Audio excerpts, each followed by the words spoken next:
مشہور تذکرۃ الخواص، سبت ابن جوزی، جامع دمشق میں درس دیتے تھے، دربار امیہ بن امیہ کہا جاتا ہے، دربار یزید، بہت بڑا دربار، وہاں درس دیتے۔ کب؟ فجر کے بعد جب درس دیتا تو لوگ رات کو آ کے مسجد میں سو جاتے تھے، کہیں ایسا نہ ہو کہ صبح درس نکل جائے۔ اب سوچیں کتنا اس کا خوش بیان ہوگا، پوری رات لوگ انتظار کرتے، ایک طرف خواتین کے بیٹھنے کی وہ تھی جگہ، باقی مردوں کے، بہت مجمع۔ اس نے کہا اتنے میرے ماننے والے ہیں، اتنے برس سے میں پڑھا رہا ہوں، کچھ تو میں ہوں۔ جس کا بھی دماغ خراب ہو، جس کا دماغ خراب ہوتا ہے نا، وہ علی بن ابی طالب کے مقابلے میں آ جاتا ہے۔ بات پہنچ گئی؟ اس نے ایک مرتبہ کہا سلونی سلونی قبل ان تفقدونی، جو پوچھنا ہے مجھ سے پوچھ لو، اس سے پہلے کہ تم مجھے کھو دو۔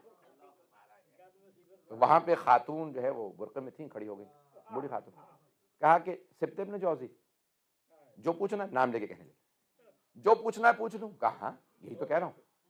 اچھا یہ بتا کہ جناب امیر المومنین علی بن ابی طالب علیہ الصلوۃ والسلام مدینے ہی میں موجود تھے جب کسی کا انتقال ہوا۔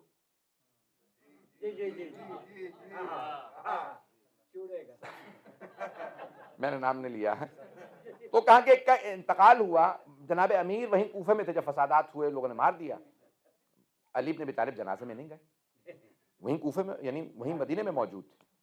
اور جناب سلمان فارسی کا مدائن میں انتقال ہوا، جو عراق اور ایران کے بارڈر پہ، مدینے سے 2 ہفتے سے زیادہ کی مسافت، مدینے سے مدائن 2 ہفتے کی مسافت ہے اس زمانے کی، جب لوگ گھوڑوں پہ اور جاتے تھے اونٹوں پہ، تو کہا 2 ہفتے کی مسافت۔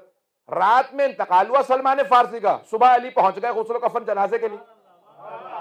بس یہ بتا دے یہاں مدینے میں ہوتے ہوئے جنازے میں کیوں نہیں گئے، اور وہاں سلمان فارسی کے جنازے میں فوراً کیوں پہنچ گئے؟ سوال واضح ہوا؟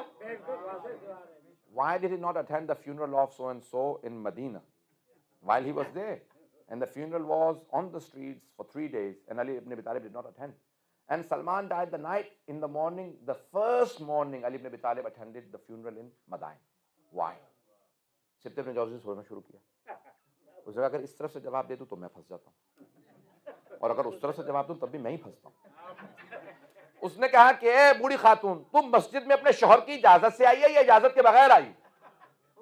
اس خاتون نے کہا میرے سوال کا تیرے سوال سے ربط کیا؟ کہا نہیں ربط ہے، اگر تو اپنے شوہر کی اجازت کے بغیر آئی ہے تو تجھ پہ لعنت، اور اگر شوہر کی اجازت سے آئی ہے تو تیرے شوہر پہ لعنت، کہ عورتوں کو مسجد میں بھیج دیا اور آ کے مردوں سے سوال کر رہی ہیں۔ کہا میں تیرے سوال کا ابھی جواب دیتی ہوں، یہ بتا جمل میں جانے والے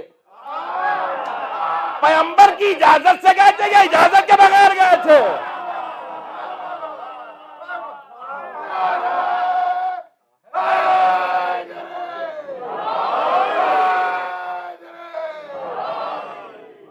بات پہنچ گئی جانے کے رام میں۔ ایک مرتبہ اس نے سوال کیا، کچھ دیر سوچتا رہا، پھر ایک مرتبہ جو کپڑا لیتے ہیں عرب، اس نے اپنی ابا اتاری، برقعے کی طرح اوڑھی اور خاتون کے سامنے سے سر جھکا کے گزر گیا۔ اب پتا چلا یہ برقعے نئے نہیں ہیں، چاہے لال مسجد کا ہو یا کہیں اور کا ہو،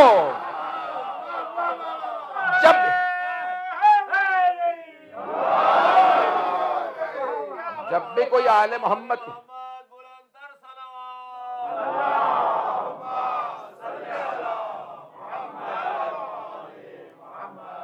توجہ فرما رہے ہیں جانے کے رام، جب بھی کوئی آل محمد کے مقابلے میں آتا ہے تو اس کو برقعوں ہی میں جانا پڑتا ہے۔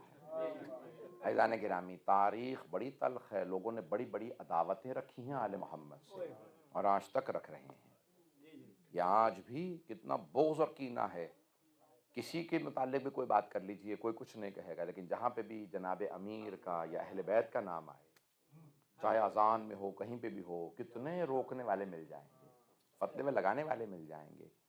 عزیزان گرامی، ولایت ائمہ علیہم السلام ثابت ہے، مسلم ہے، جناب امیر علیہ السلام پہنچے، پھر 2 جملے پڑھ کے آگے بڑھوں۔ جناب سلمان فارسی سے لوگوں نے سوال کیا، سلمان آپ مرض الموت میں ہیں، طبیب کہہ رہا ہے کہ بچیں گے نہیں، بتائیے ہم میں سے کون آپ کا غسل و کفن کرے، کون جنازہ پڑھائے، کون دفنائے؟ کہ خبردار مجھے کوئی ہاتھ نہ لگائے۔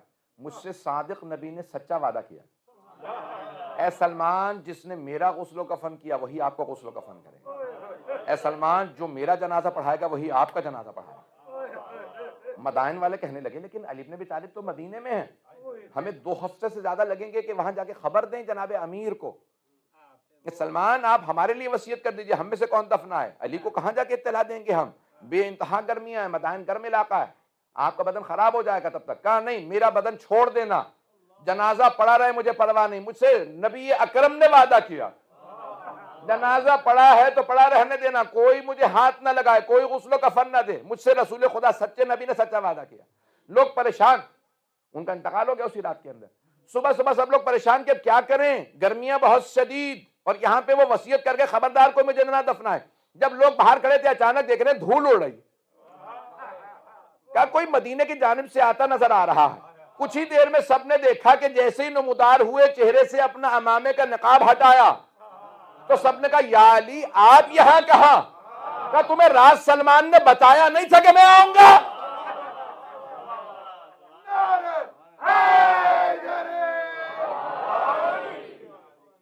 کیا سلمان نے رات بتایا نہیں تھا کہ میں غسل و کفن کے لیے آؤں گا، میں جنازہ پڑھاؤں گا؟ کہاں بتایا تھا۔ عزیزان گرامی، بہت سوں کے لیے اگر ایسی باتیں، آج پیروں کے لیے، صوفیوں کے لیے ایسی باتیں کرو تو سب لوگ مان لیتے ہیں، نہیں پہنچا سکا۔ ایسا ہے یا نہیں؟ جی بالکل ہے۔ پیروں کے لیے آج بہت سے ایسے جو ہیں صوفیوں کے لیے بتا دیں تو سب مان لیں، لیکن جناب امیر کی بات آئے گی تو کسی سے ہضم نہیں ہوتی۔ بات پہنچ رہی ہے؟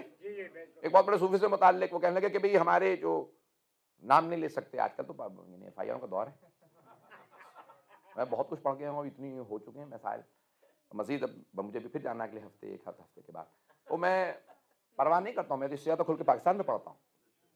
عزیزان گرامی، کہنے لگے کہ بھئی وہ فلاں تاریخ والے کہ وہ ان کے سارے شاگرد بیٹھے تھے، تو ایک باپ نے کہا کہ کیا بات ہے، تم مرغی کھا رہے اور ہمارے بچوں کو تم نے دال دے رکھی ہے؟ تو کہنے لگے کہ پیر صاحب نے ایک مرتبہ لات ماری مرغی کو اور مرغی چلنے لگی۔ کہنے لگے جب تمہارا بچہ مرغی ایسے زندہ کر لے گا نا پھر وہ بھی مرغی کھائے گا، تب تک اس کو میں دال ہی دوں گا۔ ٹیلی ویژنوں پہ جا کے سن لیجیے، یہ کتنے بڑے پیر صاحب کے لیے بغداد کے انہوں نے کیسے کیسے جملے کہیں، ان سے متعلق کہو اور نہ مانو تو کہا کہ تم نہیں مانتے تو تم پہ لعنت۔ اور جناب امیر انہی سے پوچھ لو، انہوں نے کہا جو کچھ ہے علی ابن ابی طالب کا صدقہ میرے پاس ہے، جس کا صدقہ ہے وہ تو ایسا ہو مرغی زندہ کر لے، اور جس علی کا مقام رسول خدا فرما رہے ہیں کہ یا علی مجھے اگر اپنی امت کے گمراہ ہونے کا خوف نہ ہوتا تو میں آپ کے وہ فضائل سناتا کہ میری امت کے لوگ آپ کے قدموں کی خاک اٹھا کے آنکھوں پہ لگاتے ہیں۔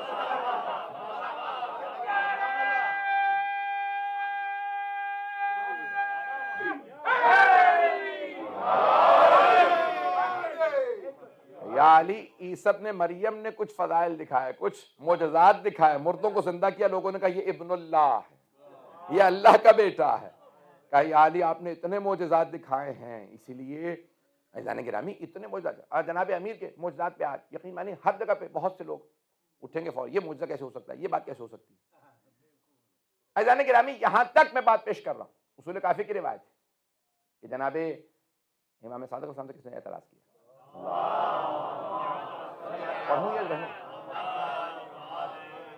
کہیں تو میں مکمل ہوں، اگر برداشت کریں گے تو پیش کروں۔ میں ان مراحل سے گزر چکا ہوں، کوئی سنے نہ سنے، کوئی برداشت کرے نہ کرے، ہم نے پڑھنا ہے جو ہم نے دفاع کرنا ہے، میں نے اپنی قبر کے لیے پڑھنا، میں نے جناب امیر کو منہ دکھانا۔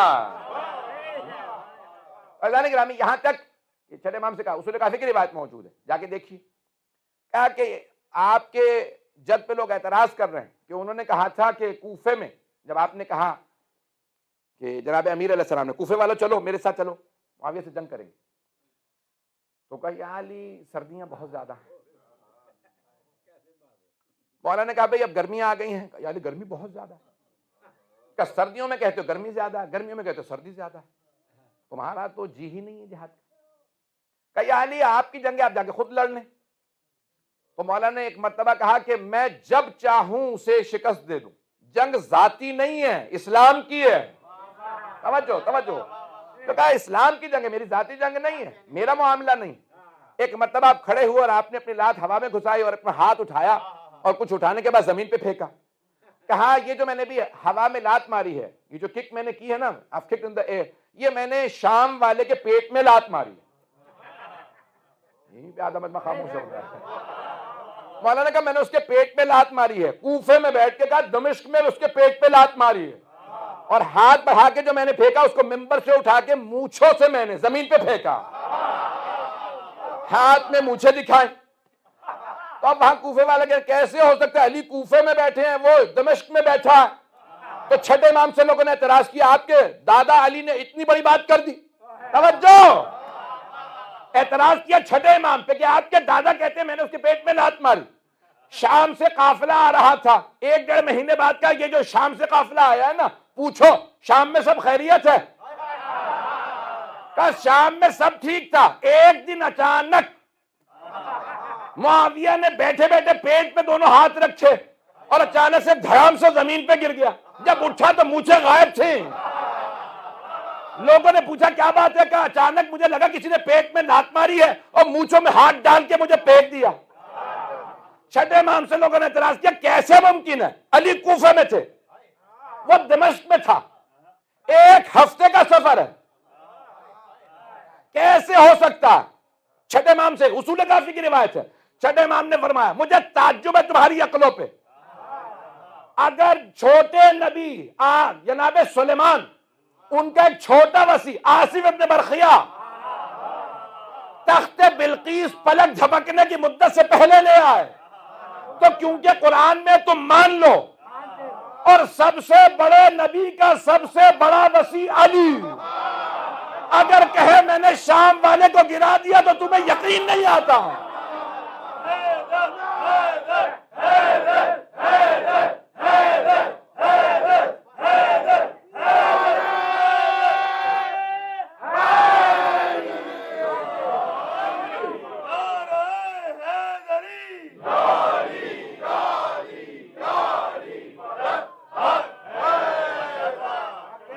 بات واضح ہو رہی ہے جانے کی نا. چھٹے امام نے اصول کافی میں فرمایا کہ مجھے تعجب ہوتا ان پہ کہ ایک چھوٹے نبی کے چھوٹے وصی کی تو مان لیتے ہیں. طرف عینک، اس سے پہلے کہ آپ پلک جھپکے نا میں وہ ممبر اٹھا کے لے آؤں گا. اور جب وہ تخت لے آئے نا تو پوچھا تو فوراً بلقیس نے کیا کہا کأنہ ہوا، بالکل میرے ہی تخت جیسا. تو آصف بن برخیا نے کہا تخت جیسا نہیں ہے، میں تخت سمیت لے آیا ہوں. قرآن ہے، انکار نہیں کر سکتے. آصف ابن برخیا پلک جھپکنے کی مدت سے پہلے تخت لے آئیں تو مسلمان مان لیتے ہیں. علی کہیں تو ماننا بہت مشکل ہو جاتا. بات پہنچ رہی ہے جانے کی نام. یہ ولایت ہے، یہ ولایت امیر المؤمنین، یہ ولایت امیر المؤمنین. ضعیف العقیدہ نہ بنیے گا، عقیدے کو مضبوط رکھیں. جناب امیر کا مقام اس سے بھی بالا تر ہے. حضران گرامی یہ کتنے فضائل، کتنے مناقب کہ جناب امیر علیہ السلام سے متعلق ہے. کوئی کہہ دے جناب امیر کہ میں اس طرح سے کر سکتا ہوں تو آج حضران گرامی ذہنوں میں شبہ نہ آنے دیں، ذہنوں میں شبہ نہ آنے دیں. بے انتہا فضائل و مناقب، اس سے بھی زیادہ سخت پڑھ سکتا ہوں، لیکن پھر مجھے معلوم ہے پھر میں اکیلا ہی رہ جاؤں گا. حضران گرامی محکم مضبوط بنے. آخر الزمان کے اندر بڑے بڑے فتنے کھڑے ہوں. ائمہ علیہ السلام پہ کوئی سمجھوتا نہیں، ولایت ائمہ اہل بیت علیہ السلام پہ کوئی سمجھوتا نہیں، علی ولی اللہ پہ کوئی سمجھوتا نہیں، حسین ابن علی کی عزاداری پہ کوئی سمجھوتا نہیں. حضران گرامی یہ جتنے بھی فتنے ہیں یہ سب دب جائیں گے. نام بلند رہے گا تو آل محمد کا نام بلند ہے، اس کے اوپر کوئی سمجھوتا نہیں. حضران گرامی شب اربعین میں جانتا ہوں کہ بہت زیادہ تفصیل سے فضائل نہیں پیش کر سکتا. ولایت ائمہ علیہ السلام، ولایت مطلقہ. دل ہے، امام کائنات کا دل ہے. قلب ہیں اس کائنات کا۔ اور غور سے سنیے گا جملہ، یہ جو آج میں پڑھ رہا تھا، بہت بزرگ عالم دین کی کتاب، وہ کہتے ہیں کہ دل جسم کے تمام اعضاء کو کنٹرول کرتا ہے، حتیٰ کہ دماغ کو بھی۔ دل کام کرنا بند ہو جائے تو ہر چیز رک جاتی ہے، دل ہی ہر چیز کو چلاتا ہے، کائنات کو امام ہی دل امام۔ عزیزان گرامی، یہ چہاردہ معصومین ولایت مطلقہ رکھتے ہیں، رسول خدا کے بعد یہ ولایت جناب امیر کے پاس ہے۔ آج میں ساری دوبارہ روایات علماء کی ساری ابحاث سارا دن دیکھتا رہا تاکہ میں پیش کر سکوں آخری اس کے اندر۔ کل انشاءاللہ تعالی مکمل کروں گا، لیکن کل آپ کو پتا ہے کہ صرف مجلس تفصیل سے نہیں ہوتی، دن کی مجلس ہے۔ عزیزان گرامی، ائمہ علیہ السلام کی بس صرف ایک دعا مانگے، آج شب اربعین ہے، پروردگارا ہمیں ائمہ کی ولایت سے دور نہ کر، ہم اس ولایت پہ قائم و دائم رہیں، موت آئے تو ولایت پہ آئے، پروردگارا اس ولایت پہ قائم و دائم رہیں، ہماری نسلوں میں یہ عقیدہ ولایت قائم رہے۔ بہت سے لوگوں نے التماس سے دعا کی، آج اپنے لیے کم سے کم مانگے، عقیدے کے لیے مانگے، ایک آئیں مل کے دعا مانگے، پروردگارا ہمیں بار بار حسین ابن علی کی زیارت نصیب فرما۔ آئیں ذرا کچھ دیر کے لیے چلتے ہیں شام، جہاں تیاری ہو رہی ہے رہائی کی، بیویاں کربلا جانے کی تیاری کر رہی ہیں۔ آج رات کوئی بھی رونے میں بخل نہ کرے۔ آپ جانتے ہیں نا، رہائی جب ملتی ہے تو لوگ خوش ہوتے ہیں، رہائی ملنے پہ لوگ خوش ہوتے ہیں، لیکن آل محمد گریہ کر رہے تھے، بیویاں رو رہی ہیں۔ شاید اتنی پابندیاں تھیں، گریے پہ رونے پہ پابندی تھی، شاید اس لیے یہ بیویاں زندان میں رو نہیں سکی نا، تو رہائی پہ سب رونے لگی، رہائی ملی سب بلند آواز سے رو رہی، اپنے اپنے شہید کو یاد کر کے گریہ کر رہی۔ کوئی بیوی کہتی تھی واہ علی اکبرا، دوسری بیوی آواز دیتی واہ قاسمہ، پھر کوئی بیوی آواز دیتی واہ عباسا۔ پھر جب سب بیویاں خاموش ہو جاتی نا تو ایک بیوی دھیمی آواز میں کہتی واہ علی اصغرا۔ جب سب رو رو کے تھک جاتی تو جناب زینب آواز دیتی واہ حسینہ۔ سب کے سب بیویاں گریہ کر رہی ہیں۔ آئیں ذرا میرے ساتھ چلیے گا، شام چلیں، کوئی بھی آج رونے میں بخل نہ کرے۔ میں ایک صرف روایت پیش کر رہا ہوں، کل دن میں 40 کے مصائب پڑھوں گا، آج جتنے پڑھ سکتا ہوں بس اتنے ہی پڑھوں گا، مجھ میں طاقت نہیں، میں بھی مجالس پڑھ کے بہت تفصیل سے پڑھ کے آیا ہوں مصائب۔ تو آئیں ذرا ایک روایت میں ہر سال پڑھتا ہوں، اس سال ابھی آپ کے ہاں نہیں پڑھ سکا، پیش کرنا چاہتا ہوں۔ جب بیوی آئیں نا دربار یزید میں، تو سارے بچے ایک مرتبہ سوال کر رہے تھے مولا حسین کا قاتل کون ہے؟ تو جناب زینب نے فرمایا یزید قاتل ہے۔ تو بچے ایک مرتبہ سامنے لگے کہ ارے یہ قاتل ہے امام حسین کا۔ تو جناب زینب نے کہا خبردار، ڈرنے کی ضرورت نہیں ہے، میں عباس کی بہن ہوں، میں ہر بچے کو پناہ دوں گی، ہر بچی کو پناہ دوں گی، اجرکم اللہ۔ بس جیسے ہی دربار میں بیویاں داخل ہوئیں تو دربار میں داخل ہوتے ہی جناب زینب کی نظر پڑی ہند پہ، یزید کی بیوی۔ جیسے ہی ہند کو دیکھا نا تو جناب زینب نے آواز دی ام کلثوم، پہچانا سامنے کون؟